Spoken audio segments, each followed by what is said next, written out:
Sir, ನನ್ನ ಹೆಸರು ಮಸಿ ಅಹಮದ್ ಅಂತ. ನಮ್ಮದು ಪ್ರಾಪರ್ಟಿ ಇದು 5 acre 19 ಗುಂಟಾಸು. ನಮ್ಮದು ಟ್ರಸ್ಟ್ ಬಂದಿದ್ದು ನಮ್ಮ ತಾತಾರು ಮಾಡಿದ್ದು Bengaluru trust, Mohammadi education trust Bengaluru ಅಂತ.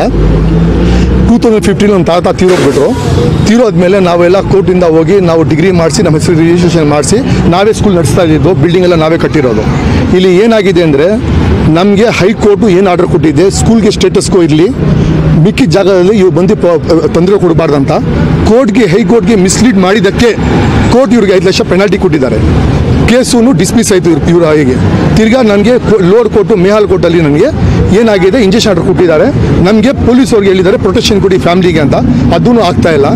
ಇದು ಬಂದುಬಿಟ್ಟು ನೋಡಿ ಸರ್, ಈಗ ಇವನು ಬಾಂಬೆ ಟ್ರಸ್ಟು ದಿ ಅಲ್ಜಾಮೆ ಅಂತ, ಒರಿಜಿನಲ್ ಟ್ರಸ್ಟ್ ಬಾಂಬೆ ಅಂತ, ದಿ ಅಲ್ಜಾಮೆ ಅಂತ ಟ್ರಸ್ಟು, ಅದು PTR ನಂಬರ್ 5547. ಇಲ್ಲಿರೋದು ಅಲ್ಜಾಮಿಯಾ ಅಂತ, ಅಂಡರ್ ದಿ ಅಲ್ಜಾಮಿಯಾ ಅಂತ. ಇಲ್ಲಿ ಇರೋದು ಜಾಮಿಯಾ ಮೊಹಮ್ಮದಿಯಾ ಎಜುಕೇಷನ್ ಸೊಸೈಟಿ ಅಂತ. 2 ಟ್ರಸ್ಟು ಫೇಕ್ ಟ್ರಸ್ಟು. ನಾನು EDಗೆ CBIಗೆ NIಗೆಲ್ಲ ಕೊಟ್ಟಿದ್ದೀನಿ, ಅವರು ಲೆಟರ್ ಕಳಿಸಿದ್ದಾರೆ. ಒರಿಜಿನಲ್ ಟ್ರಸ್ಟ್ ಬಂದು ದಿ ಅಲ್ಜಾಮಿಯಾ ಮೊಹಮ್ಮದಿಯಾ ಎಜುಕೇಷನ್ ಸೊಸೈಟಿ ಅಂತ. ನಮ್ಮ ಕೋರ್ಟಲ್ಲಿ ಏನು ಮಾಡಿದ್ದಾರೆ ಇವರು, ಹೈಕೋರ್ಟಲ್ಲಿ ಹೋಗ್ಬಿಟ್ಟು ನೋಡಿ, ಹೈಕೋರ್ಟಲ್ಲಿ ಮಾಡಿದ್ರು ಜಾಮಿಯಾ ಮೊಹಮ್ಮದಿಯಾ ಎಜುಕೇಷನ್ ಸೊಸೈಟಿ ಅಂತ ಕೇಸ್ ಹಾಕಿದ್ದಾರೆ. ಇದು ಅನ್ರಿಜಿಸ್ಟರ್ಡ್ ಟ್ರಸ್ಟ್, ನನಗೆ ಗೊತ್ತಿರಲಿಲ್ಲ. ಕೇಸ್ ಆದಮೇಲೆ ನಾವು ಹೋಗಿ RTA ನೋಡಿದೆ, ದಿ ಅಲ್ಜಾಮಿಯಾ ಮೊಹಮ್ಮದಿಯಾ ಎಜುಕೇಷನ್ ಸೊಸೈಟಿ ಅಂತ ನನಗೆ ಗೊತ್ತಿದೆ. ಆಮೇಲೆ ನಾನು ಮುಂಬೈ ಟ್ರಸ್ಟ್ ಆಫೀಸಲ್ಲಿ ಹೋಗಿ ಚೆಕ್ ಮಾಡಿದ್ರೆ ದಿ ಅಲ್ಜಾಮಿಯಲ್ಲಿ ಈ ಬೆಂಗಳೂರು ಪ್ರಾಪರ್ಟಿಯಿಂದ ಮರ್ಜ್ ಆಗಿದೆ ಅಂದರೆ ಏನು ಮರ್ಜ್ ಆಗಿಲ್ಲ, ಈ ಪ್ರಾಪರ್ಟಿಗೂ ನಮಗೆ ಸಂಬಂಧ ಇಲ್ಲ ಅಂತ ಅವರು ಹೇಳ್ಬಿಟ್ರು.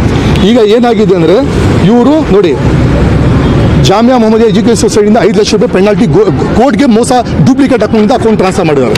ನಾನು ಒಂದೇ ಸಲ ಹೇಳ್ತಾ ಇರೋದು, ಇದು ಸೆಂಟ್ರಲ್ ಗೌರ್ಮೆಂಟ್ ಇನ್ಕ್ವೈರಿ ಮಾಡ್ತಾರೆ, ಸ್ಟೇಟ್ ಗೌರ್ಮೆಂಟ್ ಇನ್ಕ್ವೈರಿ ಮಾಡ್ತಾರೆ. ನನಗೆ ನಂಬಿಕೆ ಇದೆ, ಸ್ಟೇಟ್ ಗೌರ್ಮೆಂಟ್ ಮೇಲೆ ನಂಬಿಕೆ ಇದೆ, ಸೆಂಟ್ರಲ್ ಗೌರ್ಮೆಂಟ್ ನಂಬಿಕೆ ಇದೆ, ಅವ್ರು ಮಾಡ್ತಾರಂತ. ಈಗ ಪ್ರೆಸೆಂಟ್ ಏನು ಪ್ರಾಬ್ಲಮ್ ಅಂದರೆ, ನೈಟು ನಮ್ಮ ಪ್ರೋಗ್ರಾಮ್ ಮಾಡೋಕ್ಕೆ, ನಮ್ಮ ಫ್ಯಾಮಿಲಿ ಫಂಕ್ಷನ್ ಮಾಡೋಕ್ಕೆ ಬಾಂಬೆಯಿಂದ ರೋಡಿಗಳು ಬಂದು ನನಗೆ ಗಲಾಟೆ ಮಾಡಿ ಆಚೆ ತಳ್ಳಿದ್ದಾರೆ. ನನಗೆ ಏನಾಗಿದೆ, ಸ್ಟೇಷನ್ ಹೋದರೆ ನಿನ್ನ ಪೊಸಿಷನ್ ಇಲ್ಲ ಅಂತ ಹೇಳ್ತಾರೆ. ಪೊಸಿಷನ್ ಕೊಡೋದು ಯಾರು ಜವಾಬ್ದಾರಿ? ಪೊಸಿಷನ್ ನಾವಿರೋದು, ಪೊಸಿಷನ್ ಇರೋದು ನಾವು. ಕೋರ್ಟ್ ಡಿಸೈಡ್ ಮಾಡಿದೆ, you are the land owner, give protection ಅಂತ ಪೊಲೀಸ್ಗೆ ಡೈರೆಕ್ಷನ್ ಕೊಟ್ಟಿದ್ದಾರೆ. ಇಲ್ಲಿ ಸ್ಕೂಲ್ ಮಕ್ಕಳಿಗೆ ಯೂಸ್ ಮಾಡ್ತಾರೆ ಇವರು. ಮಕ್ಕಳು ಹಾಕ್ಬಿಟ್ಟು ಮೊನ್ನೆ 19 ಹೋದ ತಿಂಗಳು 19ನಲ್ಲಿ ಕೈ ಕತ್ತರಿಸಿ ಕಾಲು ಕತ್ತರಿಸಿ ಅಂತ ಮುಂಬೈನ ಬಂದುಬಿಟ್ಟು ಎಲ್ಲ ಧರ್ಮಗಳಿಗೆ ಹೋಗಿ ಅಪಪ್ರಚಾರ ಮಾಡಿ ಹೋಗಿದ್ದಾನೆ. ಇವರು ದೂರು ಕೊಟ್ಟಿದ್ದಾರೆ, ಇವಾಗ FIR ಆಗಿಲ್ಲ. ಅದು ಆಗಲಿ, ಅದು ಆ ಪ್ರೋಗ್ರಾಮ್ ಆಗೋದು ಮುಂಚೆ ನಾನು 8ನೇ ತಾರೀಕು ಬಂದು ಹೇಳಿದೆ, ಇಲ್ಲಿ ಫಂಕ್ಷನ್ ನಡೀತಾರೆ, ಫಂಕ್ಷನ್ ಬಿಡಬಾರ್ದು ಅಂತ.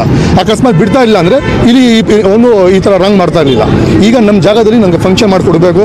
ನಾನು DGಗೆ IGPಗೆ ಎಲ್ಲರಿಗೂ ಲೆಟರ್ ಕೊಟ್ಟಿದ್ದೀನಿ ಮುಂಚೆನೂ. ಈಗ ಮೊನ್ನೆ DCPಗೆಲ್ಲ ಲೆಟರ್ ಕೊಟ್ಟಿದ್ದೀನಿ. ನನಗೆ ಇಲ್ಲಿ ಫಂಕ್ಷನ್ ನಡೀತದೆ, ಆಸ್ ಪರ್ ಕೋರ್ಟ್ ಆರ್ಡ್ರು ಕಮಿಷನ್ಗೆ ಕೊಟ್ಟಿದ್ದೀನಿ.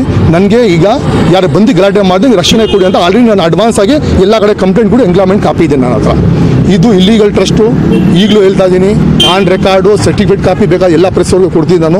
ಇದು ಒರಿಜಿನಲ್ ಟ್ರಸ್ಟ್ ಬಂದು ದಿ ಅಲ್ಜಾಮಿಯಾ ಅಂತ. ಅಲ್ಲಿ ಮೂಲೆಯಲ್ಲಿ ಒಂದು ಬೋರ್ಡ್ ಹಾಕಿದ್ದಾನೆ, ಡೂಪ್ಲಿಕೇಟ್ ಹಾಕೊಂಡು ದಿ ಅಲ್ಜಾಮಿಯಾ ಅಂತ. ಅಲ್ಜಾಮಿಯಾ ಟ್ರಸ್ಟ್ ಇಲ್ಲ ಇಂಡಿಯಾಲಿ, ಅಲ್ಜಾಮಿಯಾ ಟ್ರಸ್ಟ್ ಇಲ್ಲ. Plus Jamia Mohammadiya education trust ಇಂಡಿಯಾಲಿ ಇಲ್ಲ. ನಾನು ಎಲ್ಲ ಡಿಪಾರ್ಟ್ಮೆಂಟ್ಗೆ ನಾನು ಕಂಪ್ಲೇಂಟ್ ಕೊಟ್ಟಿದ್ದೀನಿ ನಾನು.